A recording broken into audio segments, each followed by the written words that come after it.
Your timing is impeccable, Kaneko time. How do you manage to do that? An intriguing job has been laid at our feet, and the client insists you be the one to take it up. That client?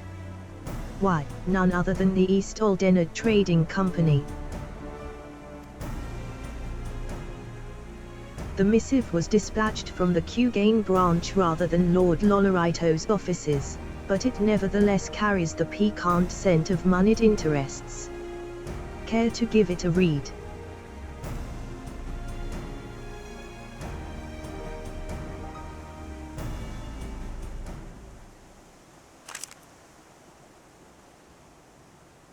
Dear Kaneko-tin, in the self-same spirit of friendship which has defined our every interaction to date, it is my pleasure to extend to you a humble invitation.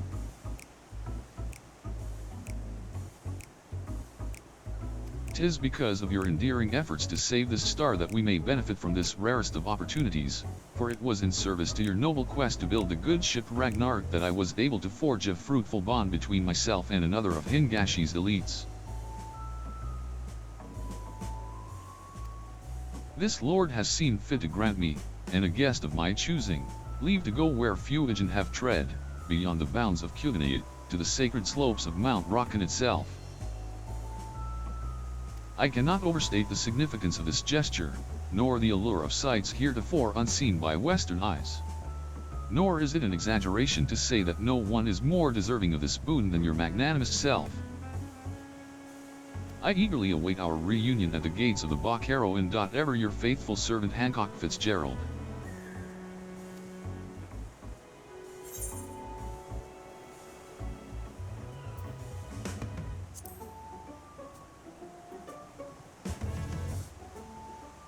Never thought the Hingans would crack open those gates.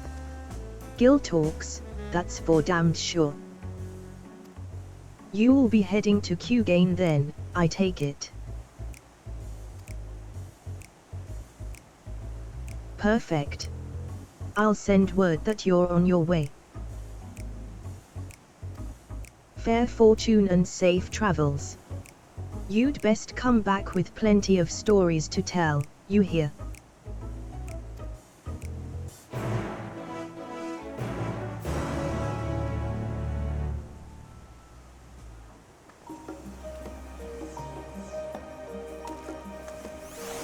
For all he calls me his tormentor Osman, and I do work well together. My herbal poultices soothe his book-weary eyes, and I benefit from his nigh encyclopedic knowledge on, well, damn near everything. It's a symbiotic relationship.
My dear Kaneko-tin.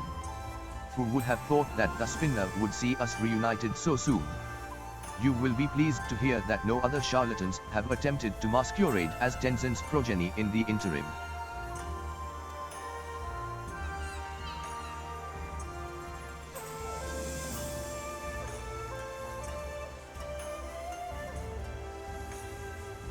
As you can see, preparations for our journey are well underway.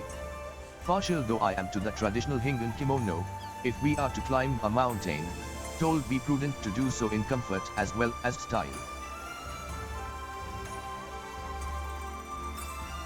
but I presume you would rather discuss matters of greater import than my attire. Fear not, my capable associates are ready and eager to brief you on the challenge ahead.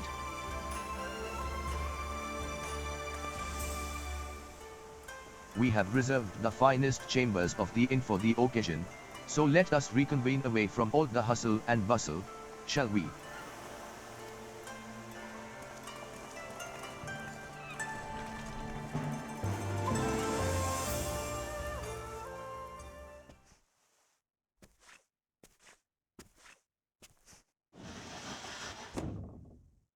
Master Hancock, Mistress Kanekotine, we are most grateful for your aid in this matter.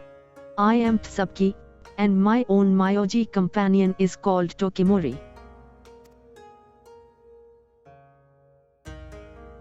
We are come to Kugan on behalf of Lord Uzumibe, who presides over Mount Rokkon and the surrounding lands. His lordship is the one I mentioned in my missive. Hearing of my interest in Far Eastern treasures, he knew at once that I would find the lure of the sacred peak irresistible. But I forget that you are not as familiar with these lands as I. Let us begin with the basics, and expound upon the finer points as we go.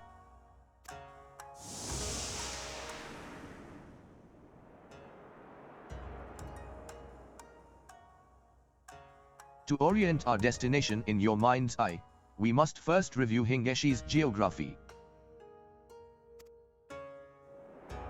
Of the many islands which comprise this nation, it is here, on the western coast of Shishu, where Kugan serves as our shining beacon of commerce. Mount Rokkon, meanwhile, can be found far from our beloved city of trade. Here, in the northeastern corner of the isle, upon the slopes of the sacred mountain sits Shoujo Temple, a monastery where monks gathered to train their bodies and souls. Alas, in defiance of this holy purpose, a horde of otherworldly demons have claimed the temple as their own.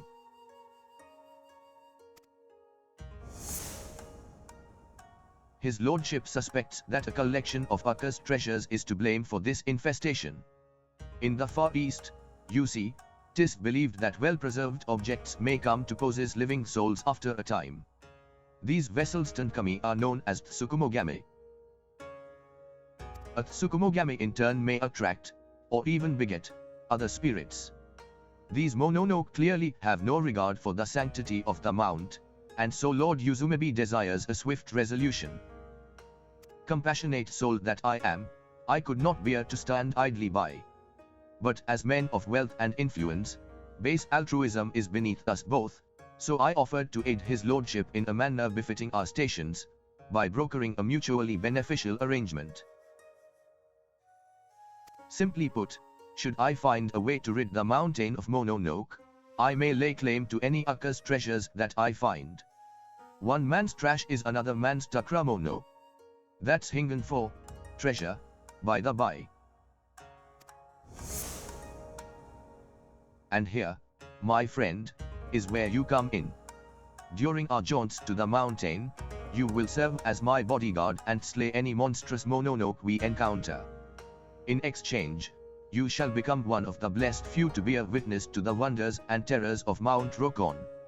A fair deal. Yes.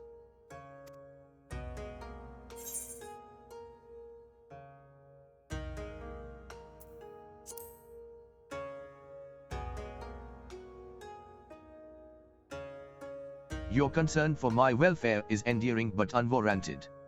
Once the spirit has been dispatched, the object it once possessed shall return to its original, soulless form. Of course, if an object from my prospective collection were to possess me, you are welcome to violently exercise it, provided my personage remains unharmed. In any event, let us cross that proverbial Hashi when we come to it.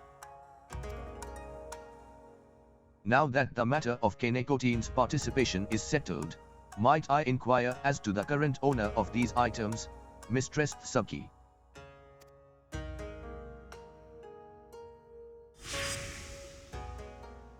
The treasures were brought into the temple at the behest of Gora, the head monk.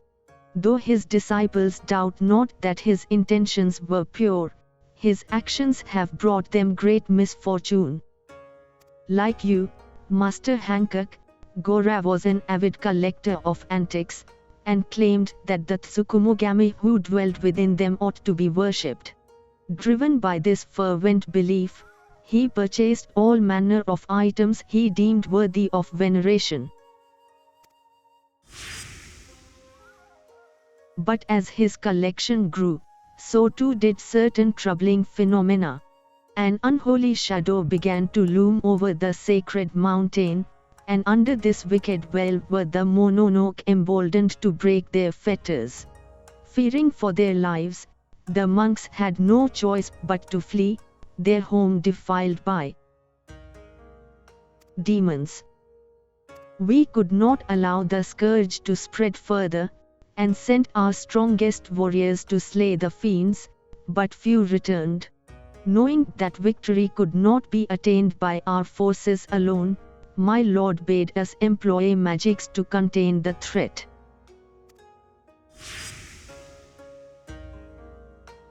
Tokimori is one of the valiant few who returned from the temple.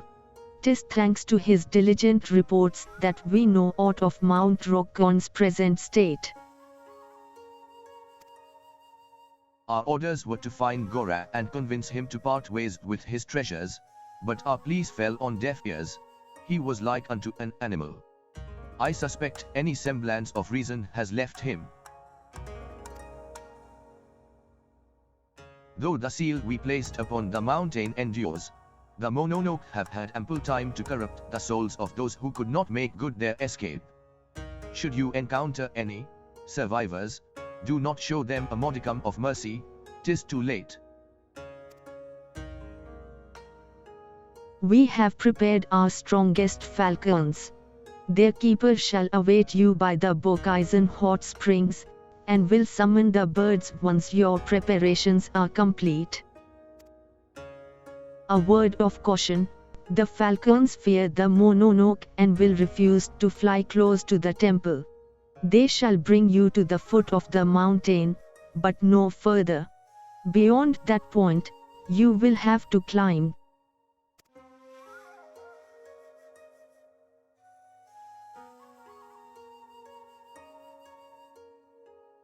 Many thanks, my friends. Now then, if we are to depart soon, I think it best we feast to our heart's content. One cannot slay demons on an empty stomach.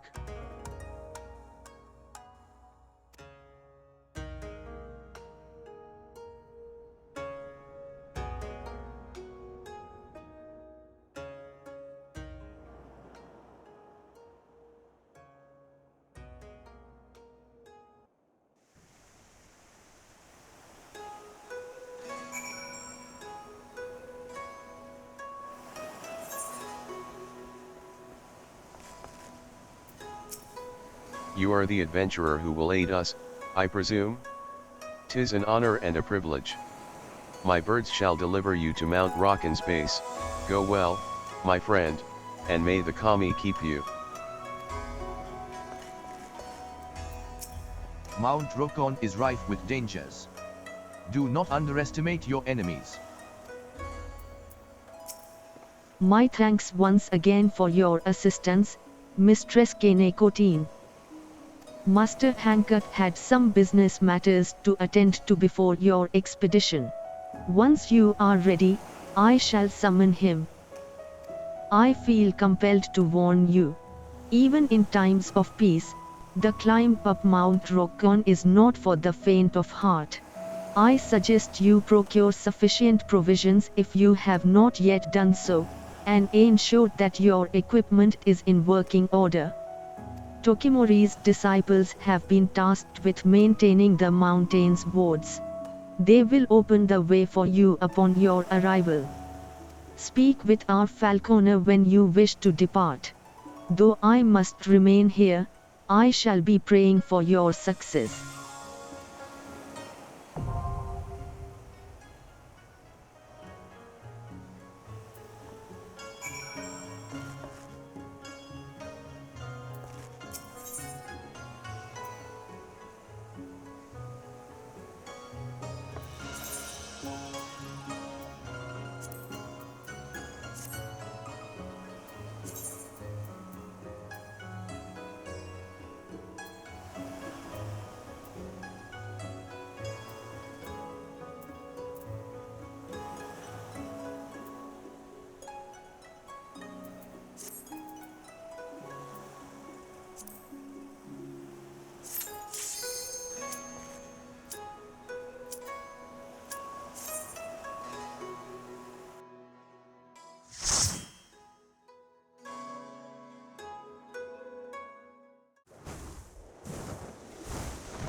3 paths to be unsealed at our behest. Whither shall we wander?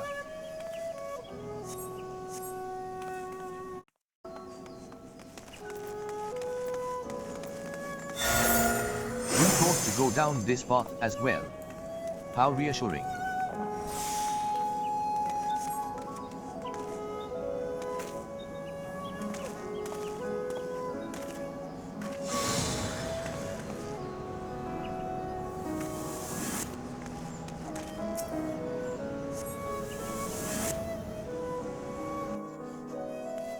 A grand gate.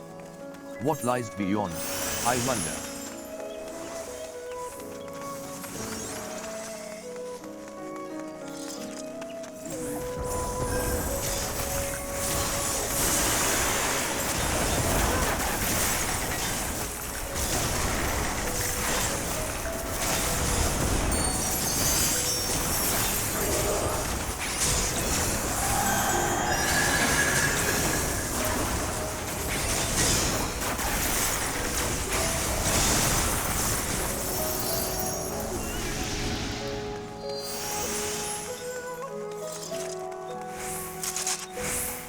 I espy a most promising pagoda.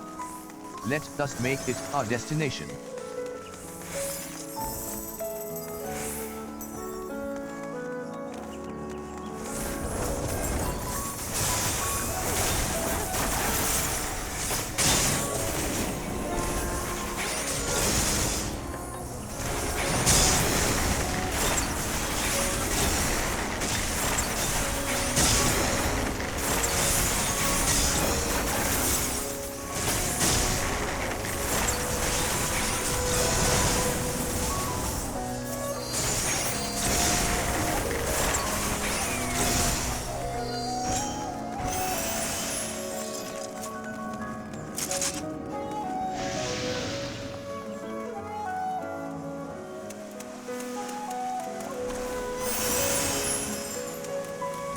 What curious creatures! They must have been emboldened by these terrible torrents.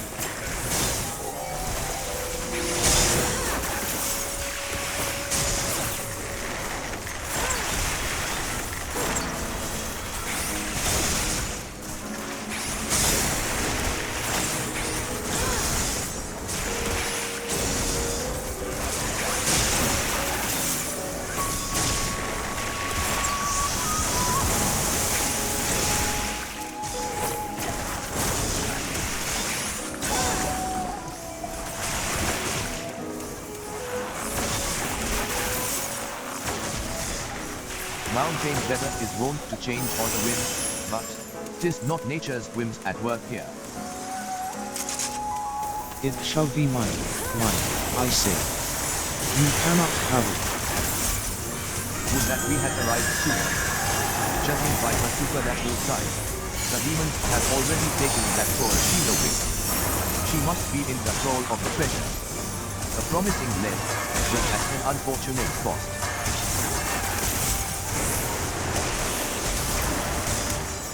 The dance of 1,000 petals begins with a single blossom.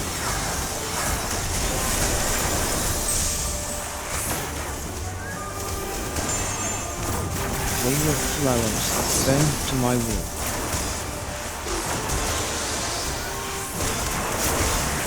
Spring has come.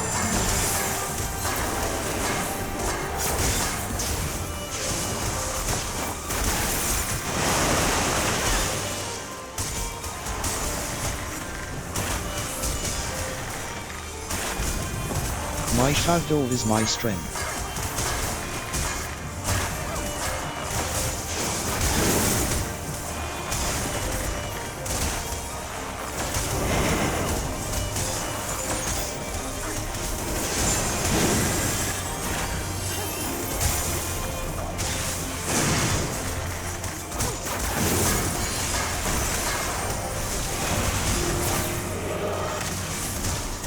The dance of 1,000 petals begins with a single blossom.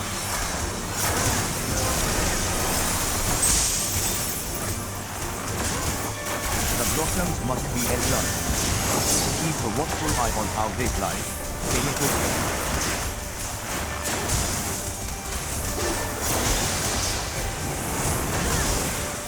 Embrace ephemerality.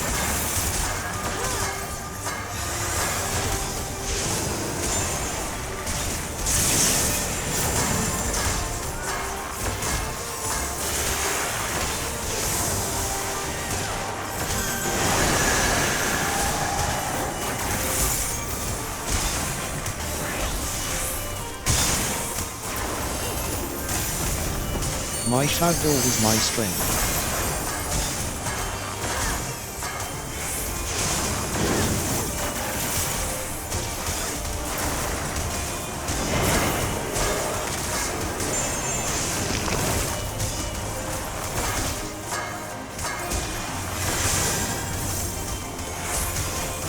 Thank Takami, the rains have ceased. We should make for shelter array another storm passes through.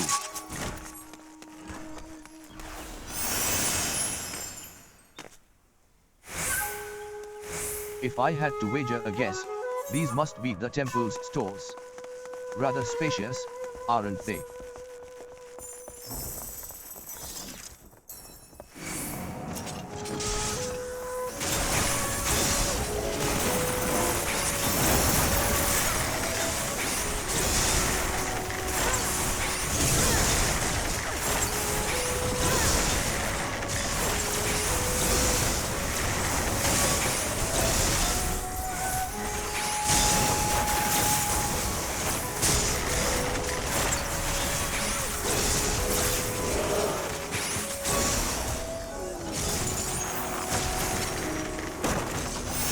Were I a treasure, cursed or no, I imagine I would abide within these walls. But where?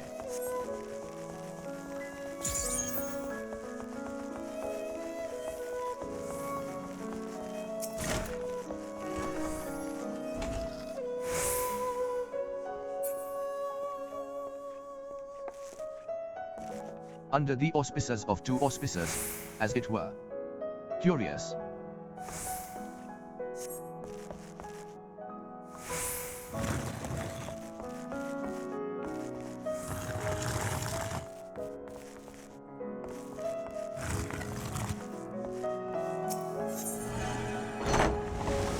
So the blast serves as the magic doorknob of sorts. The monks were certainly inventive.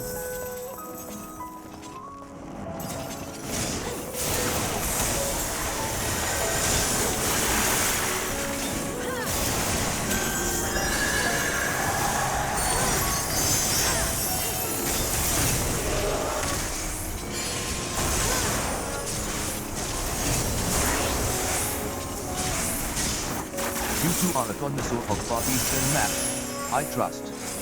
Terribly charming, how the four lords are shown ruling the cardinal directions.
Face me, and I shall grant you an honorable death. I see no clockwork mechanism. We have an honest Mononoke on our hands.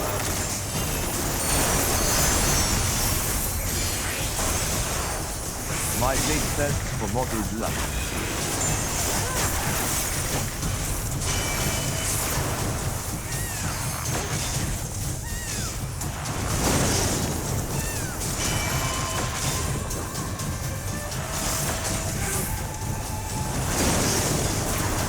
Mark where the armor ready blade.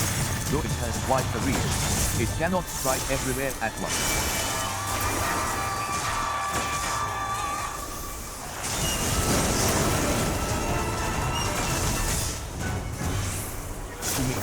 My warrior, your lord has need of you.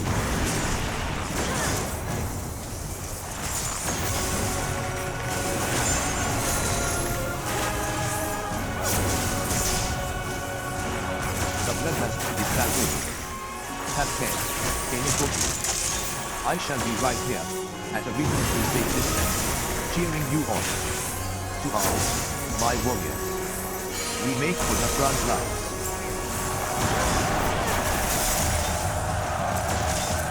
They may have strength in numbers, but worry not. If you cannot beat them, don't them, I say.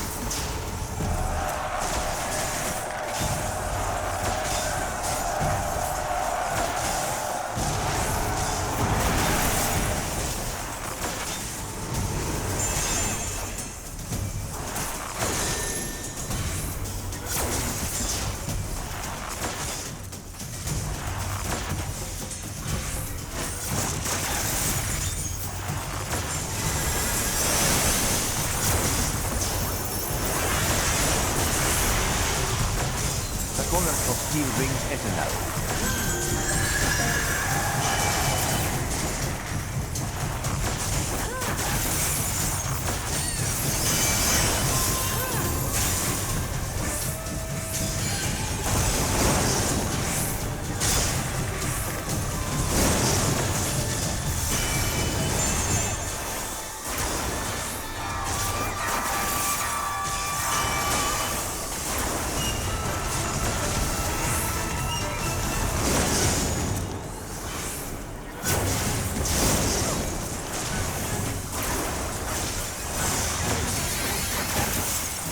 Proud night shall you meet your end.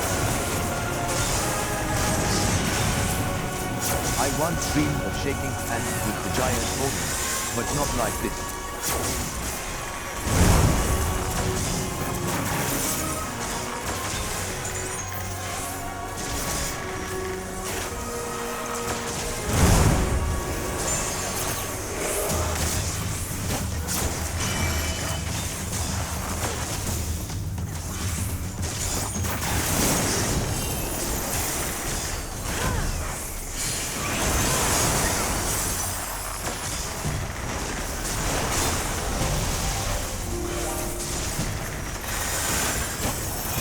Guardians of Flame do 2 warriors first.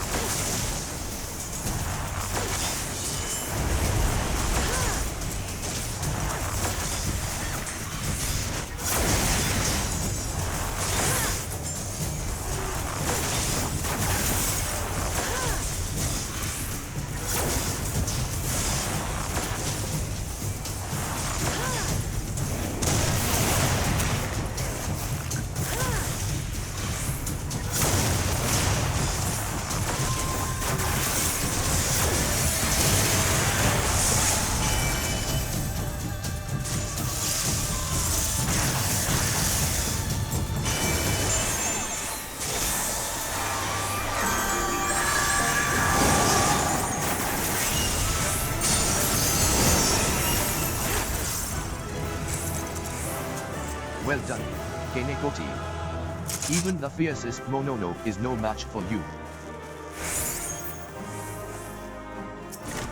'Tis difficult to appreciate while under threat of slicing and dicing, but the monks amassed a truly impressive collection of blades here.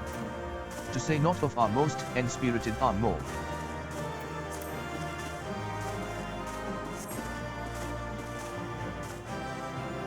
Perhaps the soul of the warrior who once wore it yet lingered, awaiting his chance to take to the battlefield once more. Or perhaps his sword was a treasure with a life of its own. A vexing conundrum, What to bring back to Kugan, that is. I don't suppose you have space in your van.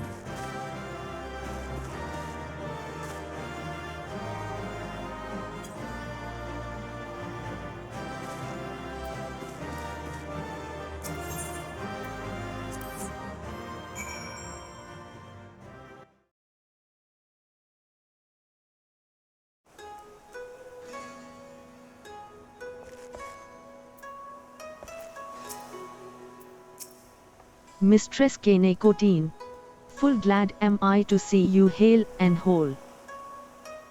I espied Master Hancock's falcon in the distance, but its movements appeared awfully erratic.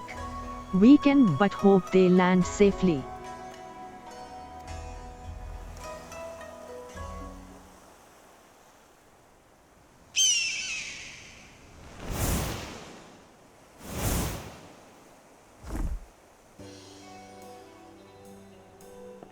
Terribly sorry to have kept you all waiting. Our souvenir was a tad more cumbersome than I realized, but as you can see, we are none the worse for my misjudgment. Indeed you are not, Master Hancock. My lord will be pleased to hear of your return, and your success, I presume. 'Twas Kanekotine's victory as much as my own, but then, I knew a few demons would be no match for a slayer of gods such as she. Honestly, for all its perils, I found the journey quite invigorating.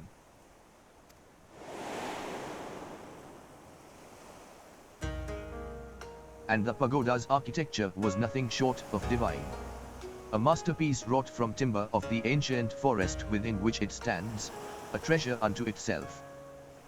Gridanian works may possess a similar charm, but even an Uldan such as myself could see that it was in a class of its own.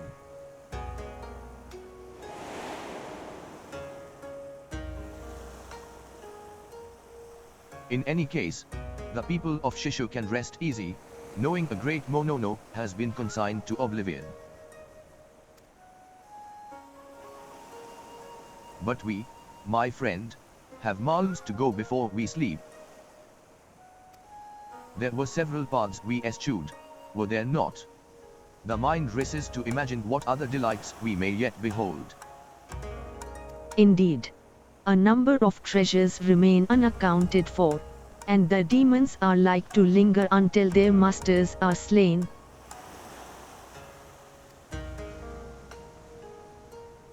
Precisely. But take heart, Mistress Tsubki, for Kanekotine shall not rest until these villains trouble the small folk no longer. She shall sally forth, again and again, until the treasures which drew them thither have been secured, and my new collection is complete.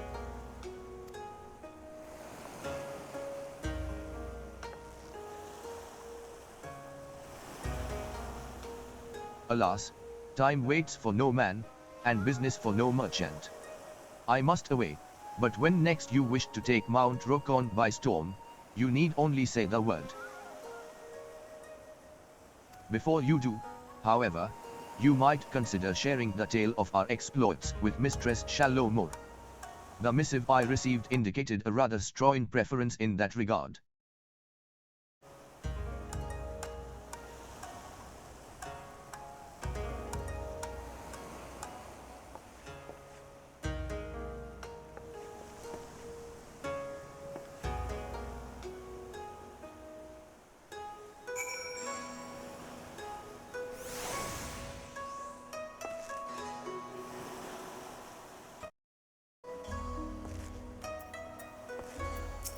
We are in your debt, Mistress Kanekotine. Pray give our regards to Mistress Shalomur as well. It has been years since I last paid visit to Kugan. It remains crowded.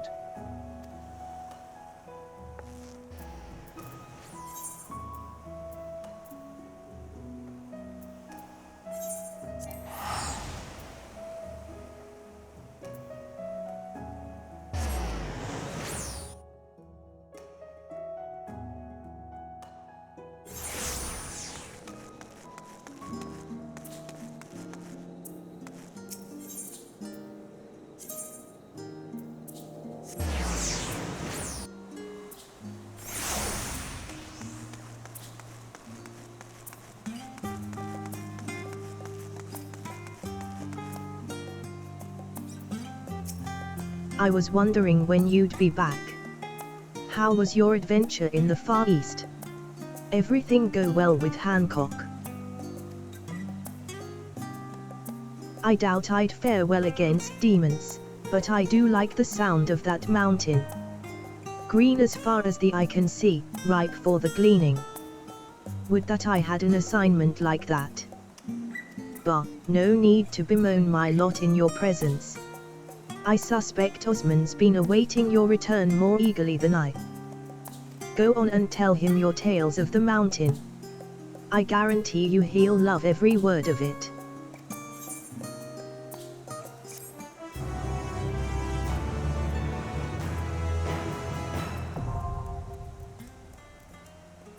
The Mount Rokkon exorcism record is now available within the Vansi Dungeon Finder in the Duties section of the main menu. New entries will be added to the log as you complete each possible route through the variant dungeon.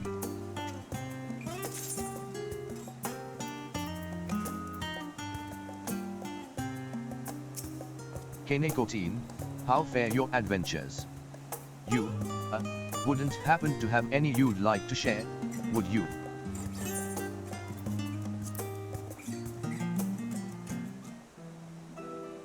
Mount Rokkon. The name rings familiar. It is home to a place known as Shoujo Temple, is it not? So the rumors were true. A few of my fellow gleaners have mentioned it before. Unfortunately, such mentions tend to be paired with a copious helping of complaints. In the past, the guildship would often assign gleaners to Kugan, that we might locate and collect valuable Far Eastern antiques. Yet our every attempt to purchase these items ended in failure, for an unknown buyer outbid us at every turn. Baffled by this buyer's seemingly bottomless coin purse, the gleaners conducted an investigation of their own, and eventually discovered their rival's identity, Shoujo Temple's head monk. To my knowledge, Shalomo has not had the displeasure of bidding against the man. Perhaps that is best. Your missive was from the East Aldenar Trading Company, yes. Were you privy to some manner of dealings with the head monk?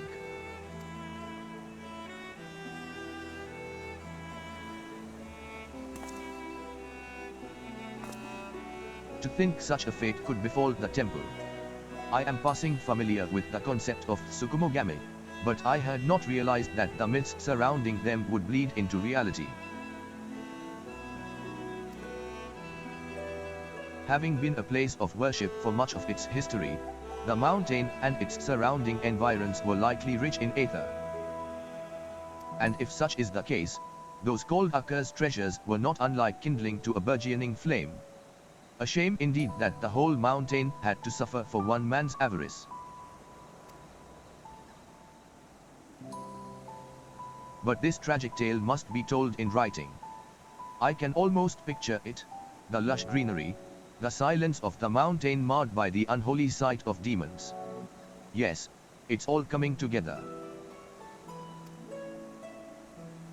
Now, if memory serves, Tsukumogame manifest themselves with a singular purpose in mind. Yet as their long-awaited goals slowly come to fruition, their power begins to wane. Not ideal for stirring hearts and raising the literary stakes, if I'm to be honest. But what if, like the great auspicers, their power grew over the centuries? Why, they would be more fearsome than one could imagine, more terrifying than the horrors you have faced. A conflict that grand would be a most splendid thread for the tale I plan to weave.